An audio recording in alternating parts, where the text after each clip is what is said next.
This program has been produced from photographic material made available to us by the THG branch of the Knights Templar, the oldest order of chivalry. We are grateful to the order for trusting us with some of the most closely guarded secrets of all time. Millions of people have seen unidentified flying objects, UFOs or flying saucers. Many of these strange objects have been seen to be operated by human-like creatures. It is far too frightening for most of us to consider what these objects may be, where they come from and who's sending them.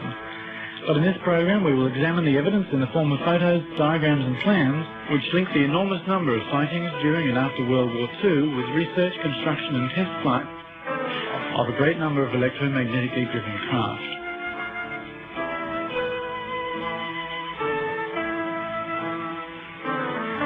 Some of these graphics are artists' impressions, but nearly all of what follows has been given to us as genuine material, which has been successfully kept secret for half a century.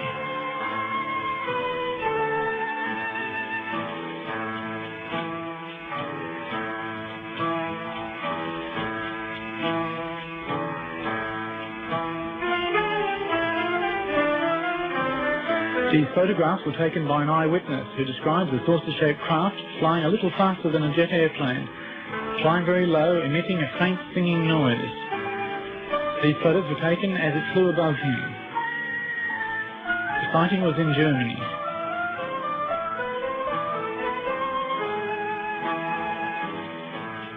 Just in time, I take photos as it flies above me. It has 3 round technical devices underneath, and in the middle a deep blue point with the white emblem of the German Nazi Party. The UFO is quite large. It is light blue in color, and it frightens me. It looks very strange, and it flies very quietly away from me. Behind the wall, another UFO is parked in the dark, but I can see all the different parts quite clearly. Again, there are 3 technical devices underneath, and there are also some sort of wheels which were put underneath to make it movable. It looks like a big axle with big wheels.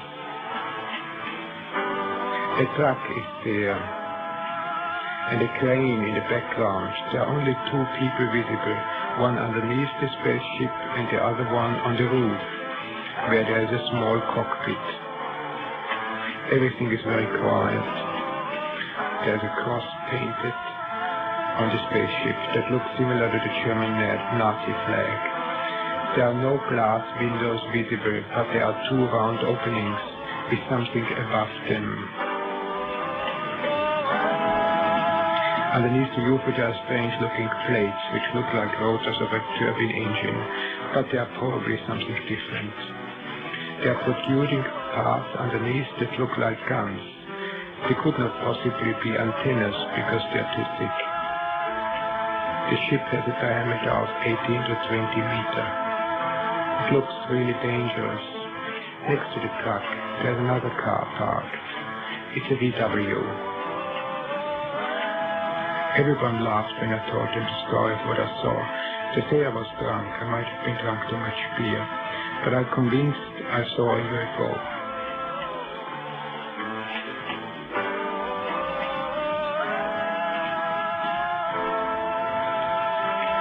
In the week following this UFO report, there were other reports also from Bavaria. For example, a petrol Bowser attendant who said he'd seen a UFO, but people accused him of being drunk and made fun of him. So to avoid further ridicule, he said he was just making a joke. UFO reports are difficult to believe. It's up to each person to form their own opinion and to consider the implications for themselves. On the 14th of December 1944, the New York Times published the first of the UFO news stories. Floating mystery ball is new Nazi air weapon. It was disclosed on December 13th by the Supreme Headquarters of the Allied Expeditionary Force that a new German weapon made its appearance on the Western Air Front. American airmen report that they are encountering silver-coloured spheres in the air above German territory. The spheres are being encountered singly and in clusters. Sometimes they are semi-translucent. This report is suggestive of electromagnetically driven craft. These objects frequently appeared where German troops were concentrated in Northern Europe. Many ghost rockets were sighted, especially in Scandinavia and Norway.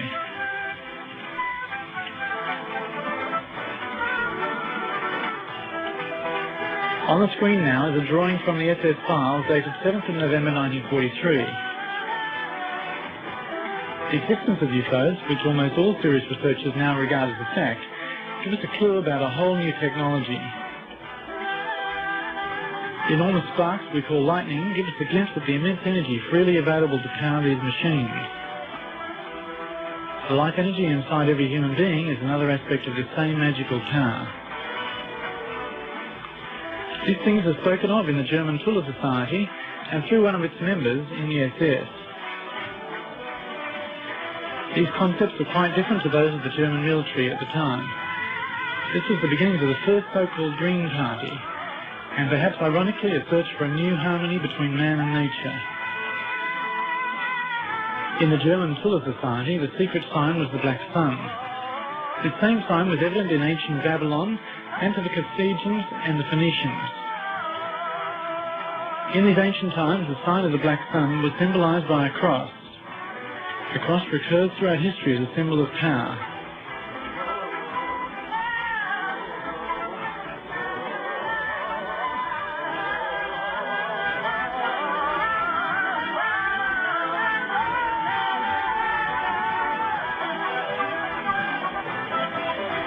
This symbol can be seen in the swastika of the Third Reich.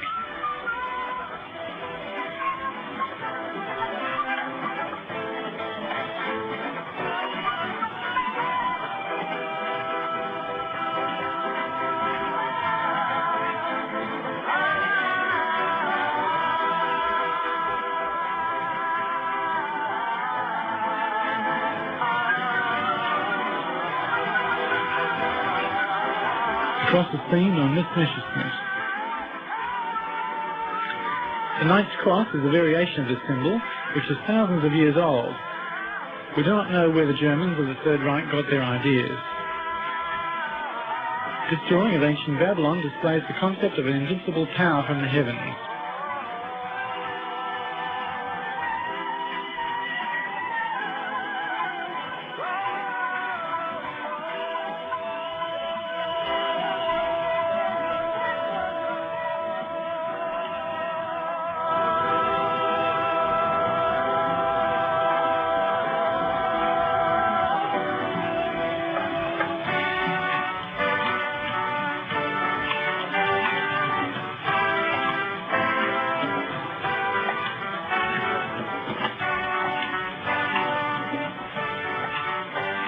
Victor Schauberger was one of the leading scientists in the very intense push for a new and clean energy.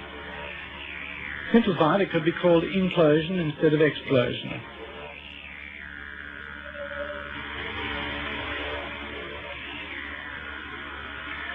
There was a group within the Third Reich who were searching for constructive solutions, not destructive ones. In these diagrams you can see a new type of vehicle was being planned.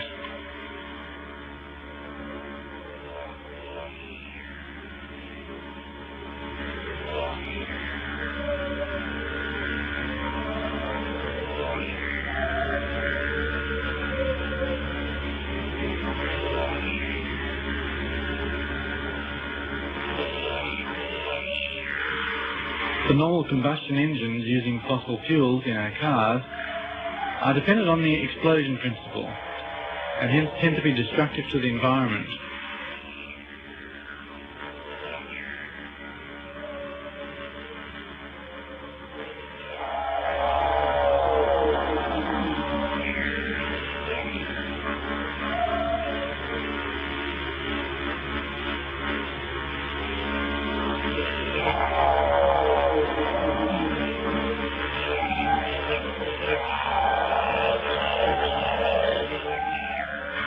Victor Schauberger's experimental vehicles were based on esoteric principles and focused his research on electrogravitation.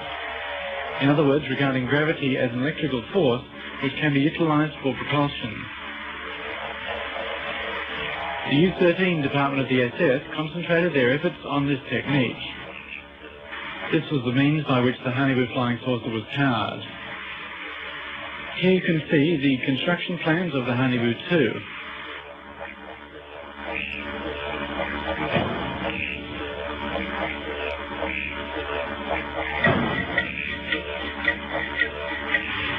The computer graphic enhancement shows something of the look of these Hanibu flying saucers.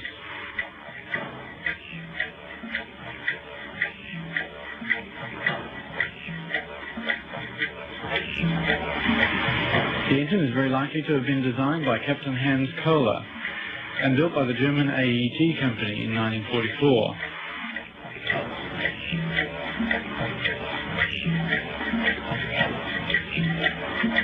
The engine being called the Kohler converter. This engine was designed so that it needed a relatively small amount of energy to activate it. This energy coming from an accumulator or battery. After a short time, the Kohler converter built up sufficient energy transformed from the gravitational field of the Earth with a circular driving unit beneath, outlined in purple.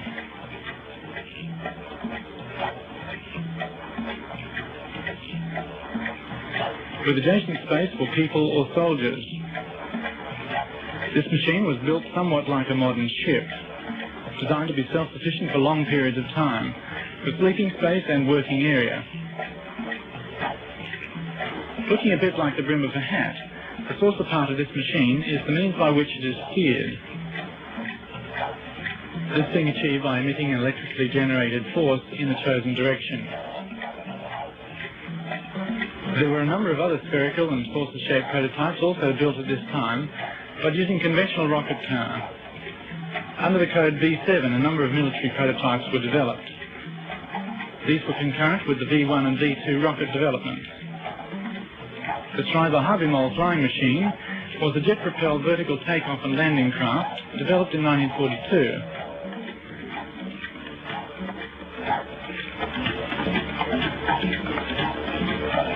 The first three prototypes were badly damaged when tested, and the project was abandoned.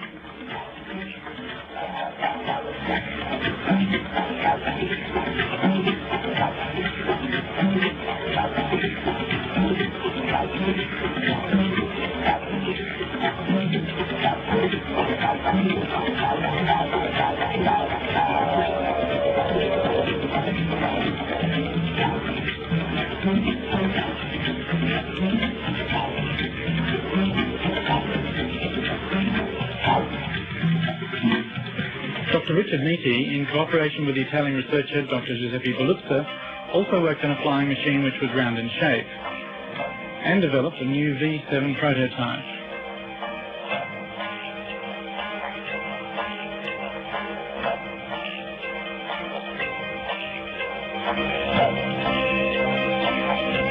Here are two photographs of the V7, Hitler's new wonder weapon.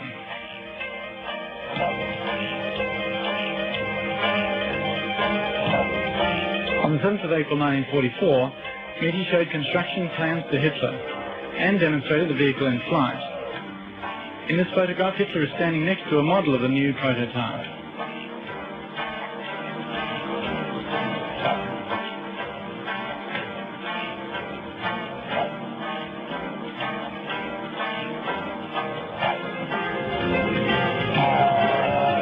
This V7 saucer was built with 12 B&W engines of the type 028. V7 rose to 20,000 metres on the first test and 24,000 metres on the second test. Helium was the fuel used in this machine.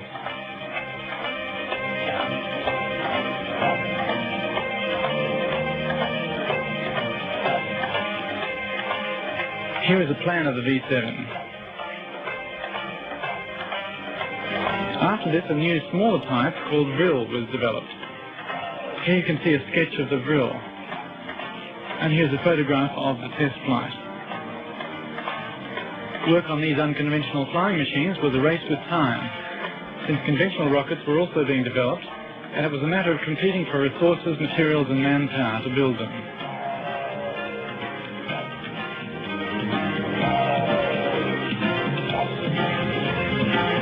These are some of the rockets being developed at this time.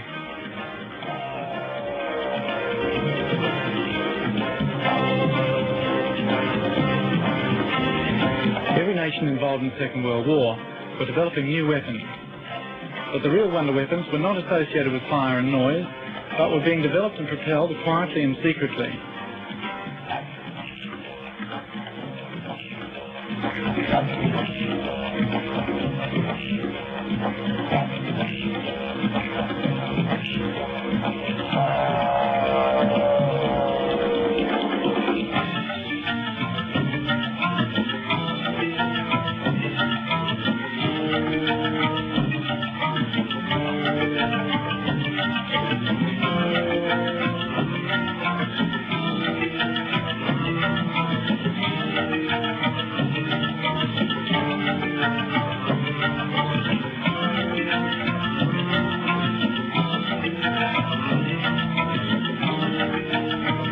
An intermediate step was Project Fireball. The Allied forces called them Foo Fighters. The fireballs were developed in Vienna Neustadt, a small town near Vienna, under the technical group of the SS. Here is a photograph of the fireballs in flight. These were radio controlled with no people on board. They were also called flying turtles, and due to certain new fuel combinations, they emitted a strong light.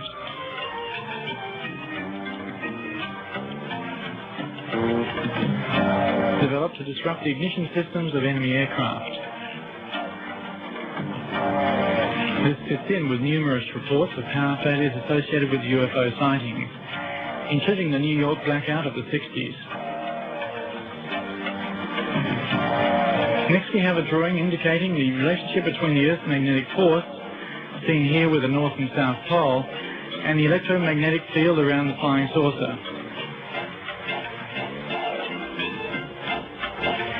This is a list of 261 flying saucers, including 3 Honeyboo models and 84 drills. These were built towards the end of World War II. As well as this, there was some Meterfile 7.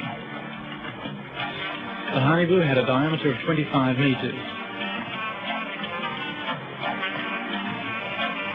The development and construction of these flying machines created the most top-secret documents and the most top-secret projects of the Second World War.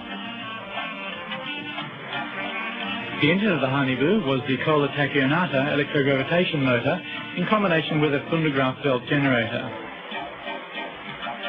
Most of the photographs are of the Honeyboo 2.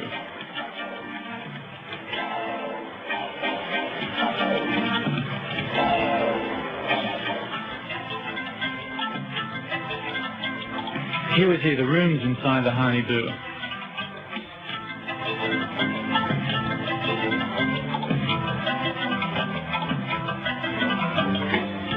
From these drawings we can imagine what it would have looked like inside a German flying saucer.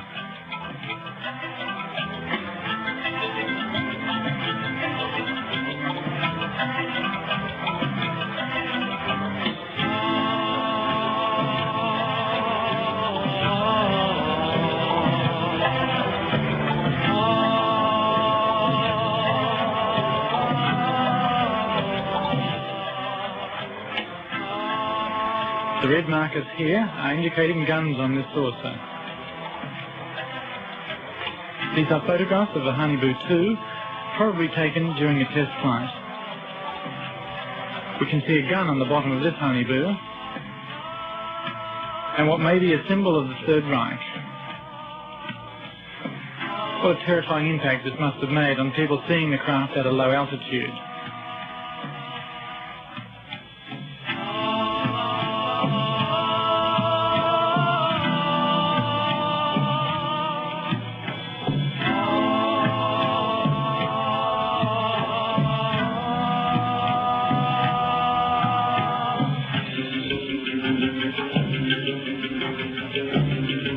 This is a tank gun on the bottom of a Honeyboo.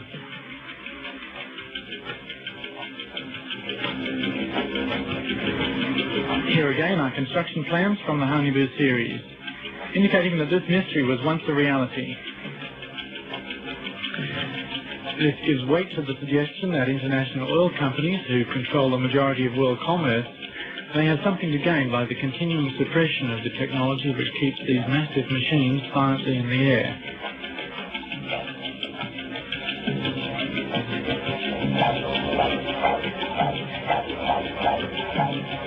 explanation for the emission of light commonly associated with the night sightings of UFOs is that one method of propulsion is an intense cathode ray emission, creating a vacuum into which the craft moves. This form of propulsion is compatible with the misty impressions of this photograph.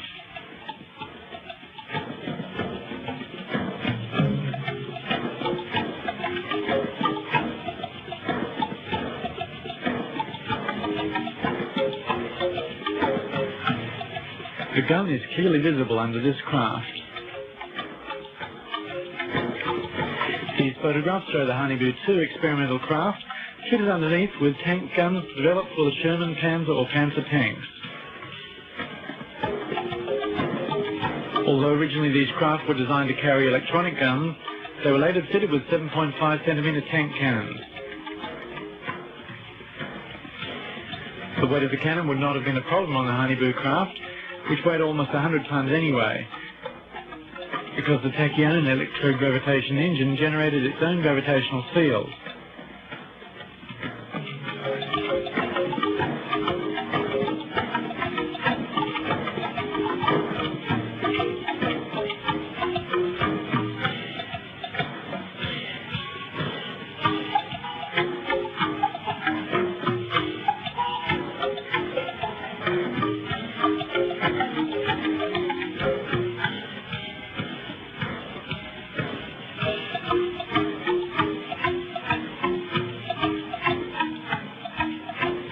Plans have been discovered for much larger craft. This Honeyboo 4 had several guns.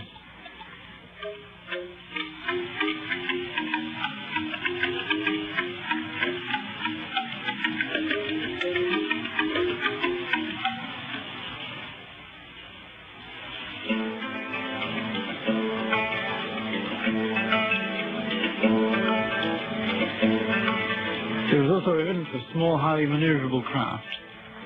There were 17 Vril of 11.5 metres with a speed of 2,900 kilometres per hour with remote control gun.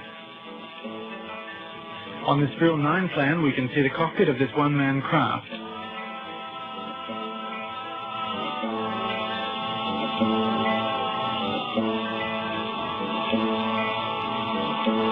These are low-altitude test flight photos.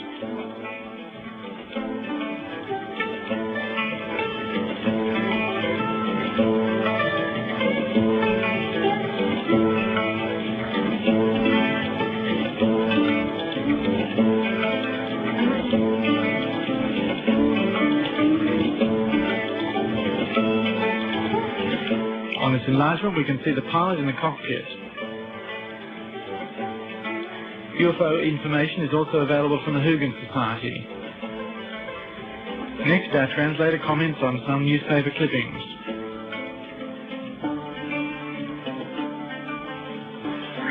Here's an interesting press release. The first UFO flies in Prague.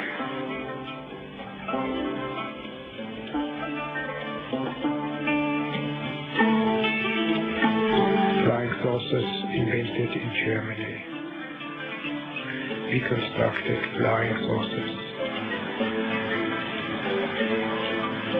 The question if planet Earth is under the control of the UFOs is an interesting one. Is there a danger from an invasion from space? Above the river Elbe there was seen a mysterious flying saucer. There was a hunt for UFOs in Canada too.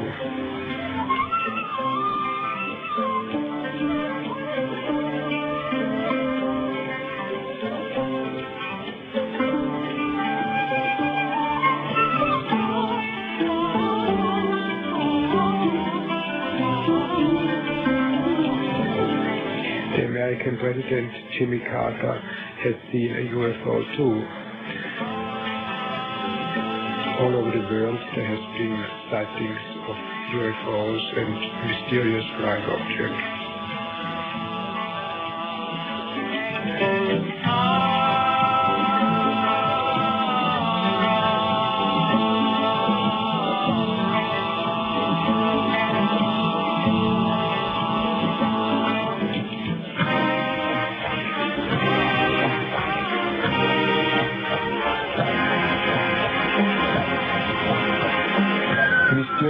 UFO terms alarm at the NATO. Secret UFOs above Hessen. The interest of UFOs is Soviet aim too.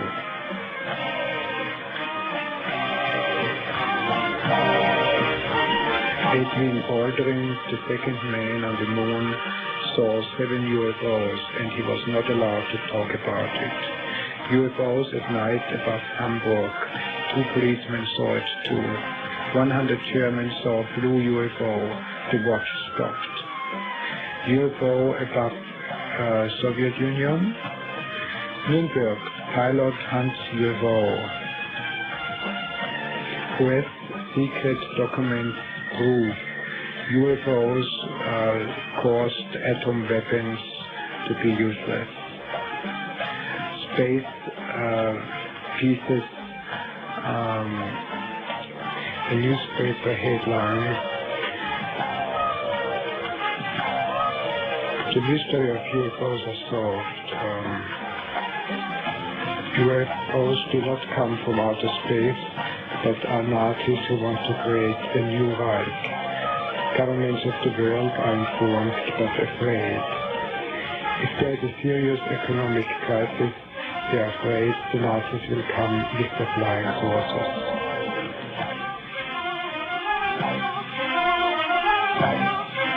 It is not only flying saucers that have been seen, but also flying cigars.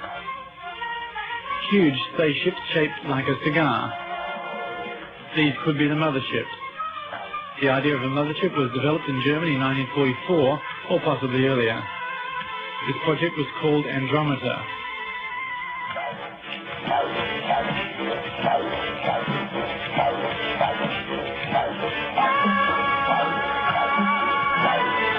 They were 109 meters long, powered by 4 Tula engines.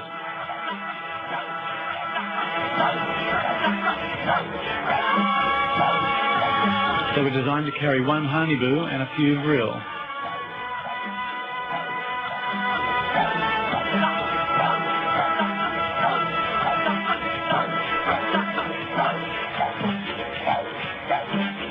This is an example of a construction plan, very rarely seen.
This photograph of the mothership with UFOs emerging is from George Adamski.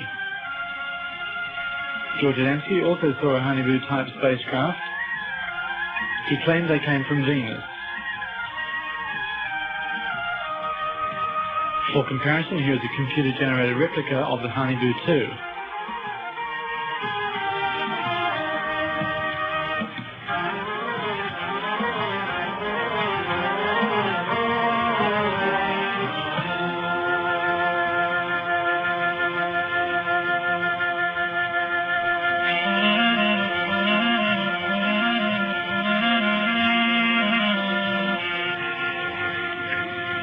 This is a CIA paper from 1952 requiring all UFOs to be reported to the military. The CIA recommends to security advisors what information may go to the press in order to avoid panic. Almost all photographs from then on have been censored. About that time, a movie called Earth vs. Flying Saucers was released. but very soon disappeared. This had extraordinary special effects and has only recently turned up in local video stores. This German news clip is a report that an American farmer who witnessed the landing of a flying saucer claimed that the occupants spoke German. The farmer was arrested.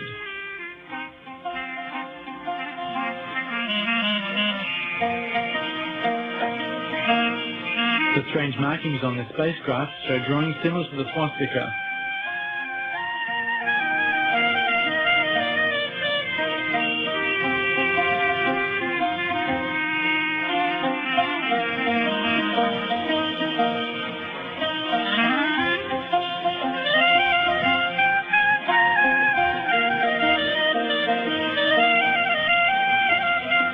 Adamski had a friend who also saw flying saucers landing.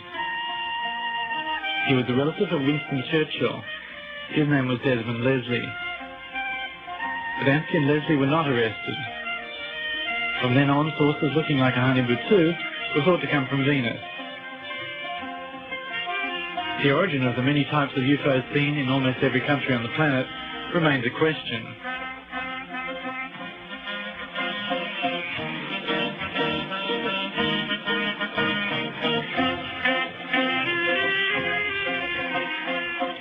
It is interesting to note the very great interest shown by the German military before and during the war in the Antarctic continent at the South Pole. In 1938, as Germany was strongly preparing for war, Captain Richter led an Antarctic expedition. He was sent there by Hermann Goering. This top-secret expedition was directed to ice-free parts of the Antarctic.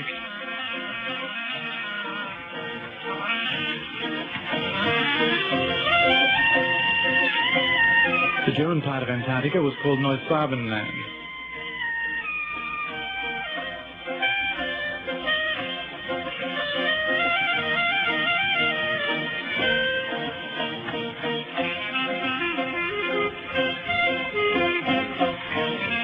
These positions are where German flags were erected.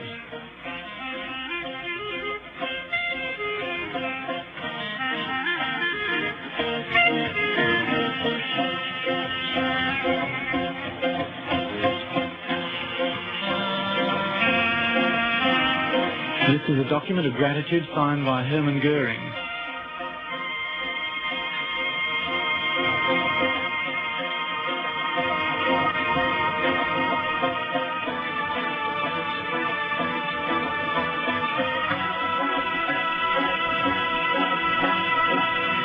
At the height of the Second World War, Admiral Dönitz, the submarine warfare expert, made a very secret mission to move the so-called Last Battalion.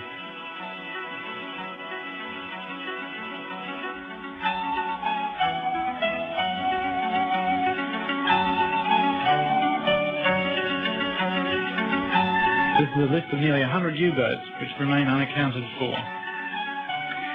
From the serial numbers in the left-hand column, we can see that this is not a random list, but a complete series of U-boats which have disappeared.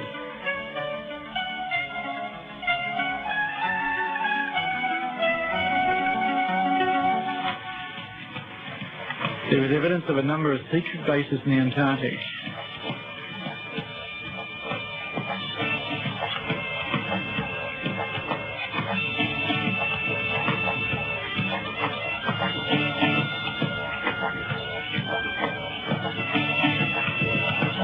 This is a statue of Marduk. More of him later.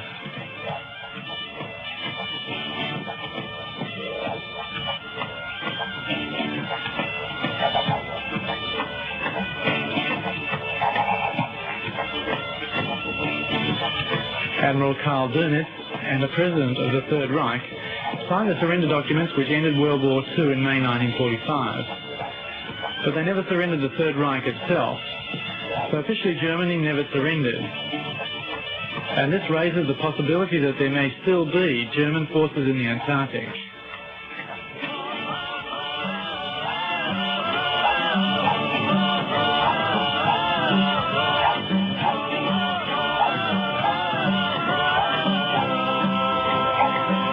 At the beginning of the war in 1939, Hitler said that if Germany was overrun, the fight would continue from outside. Perhaps we need not place any special significance to this remark. During 1952 in Washington there was panic. You can see from these photographs of a radar screen UFOs flying in formation. They went straight over the White House. A number of radar surveillance centers had the same alarming images on their screens. This was July 1952.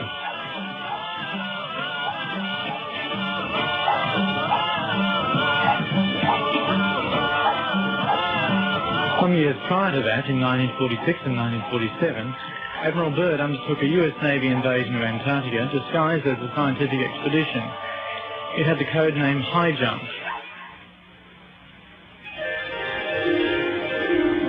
After preparations in the previous year, Operation High Jump started on the 30th of February 1947. And yet on the 4th of March, after the disappearance of several aircraft, the expedition was cancelled.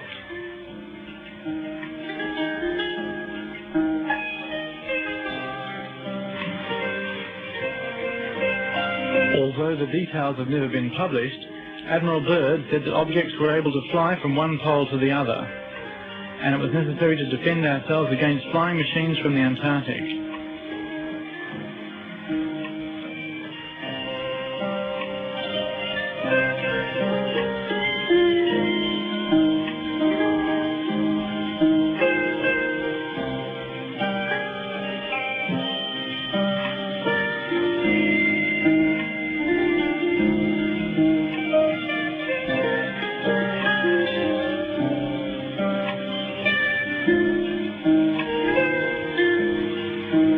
This is a sketch from the German magazine Spiegel indicating the flying patterns of UFOs.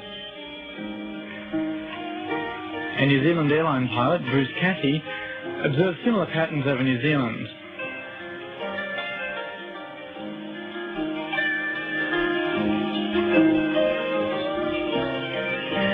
In 1958, the Americans sent a major expedition to the Antarctic, during which on the 27th of August, the 30th of August and the 9th of September, there is evidence that nuclear missiles were fired at Neusbadenland, the German territory. This could be linked to the holes in the ozone layer in the Antarctic today.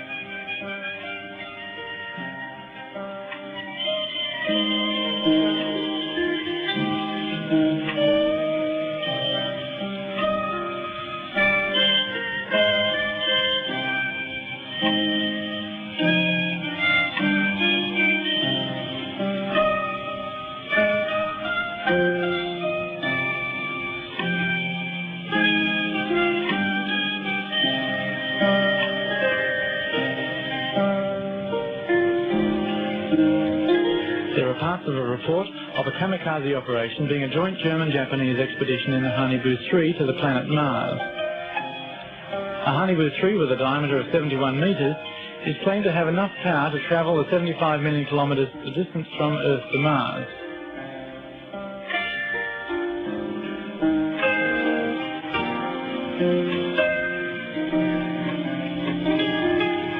There is a 1945 report that the SS Department D4 decided to make this journey. This would have been a one-way trip, unless they received help along the way or at the other end of the journey.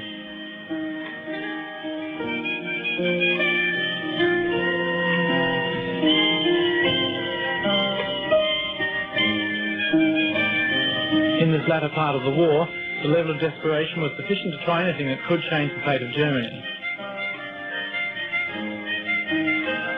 The Hanibu 3 was supposed to reach Mars in 8.5 months, in January 1946. The Hanibu 3 was the only craft which had the speed to reach Mars, and yet if it did arrive, there's no evidence of a friendly welcome. These photographs of the surface of Mars show the bleak landscape that would have greeted these space travellers.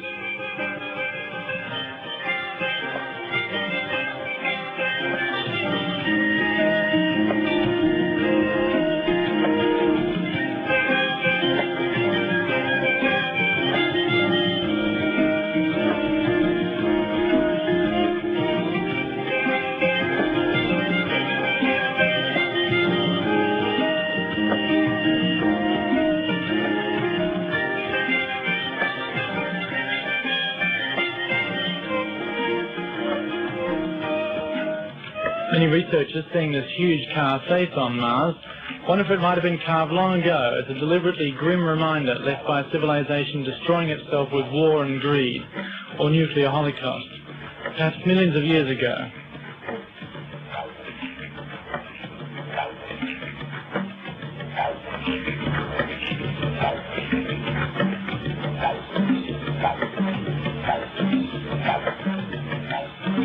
There's an old Egyptian legend of the god Marduk being sad about his home country, Mars.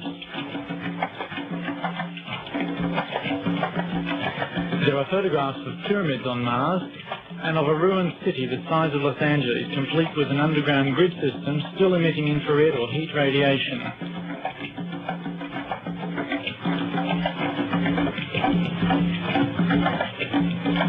We can only speculate on these things, but it is remarkable that with satellites able to read a newspaper on Earth from various vantage points orbiting around the planet, and with almost every astronaut coming back with stories of seeing flying saucers in space or being greeted by 100 spacecraft on what is supposed to be the first landing on the Moon, that no believable explanation has been offered regarding the vast number of sightings by people of all ages and professions. For 1 million in the USA alone, where military personnel are trained to debunk sightings, and NASA curiously publishes photographs showing UFOs, such as this one.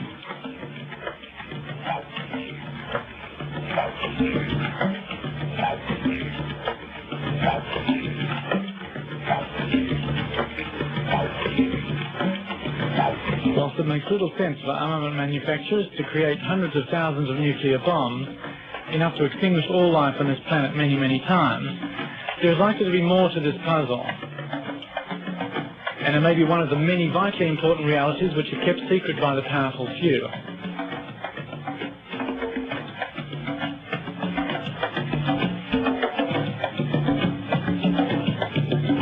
These are official NASA photographs. Exactly what is pictured remains uncertain. It is, however, worth mentioning a report in the highly regarded Australian magazine Nexus that a Russian spacecraft photographing Mars ceased transmission in the presence of a huge UFO.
the Americans and Russians are preparing their Star Wars capabilities for an invader from another planet. Or perhaps we are being used as a manufacturing base for deadly toys to be delivered to some distant intergalactic war game.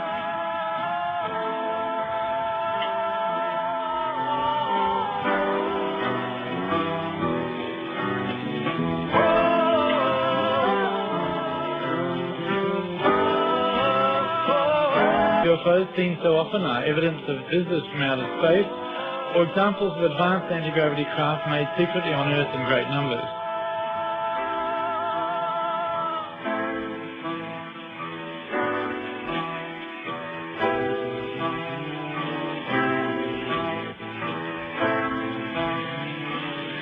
Whatever the truth of these things is, it may be time to find a new system of planetary management, where love is the currency and money and time are only rated brief mentions in history books.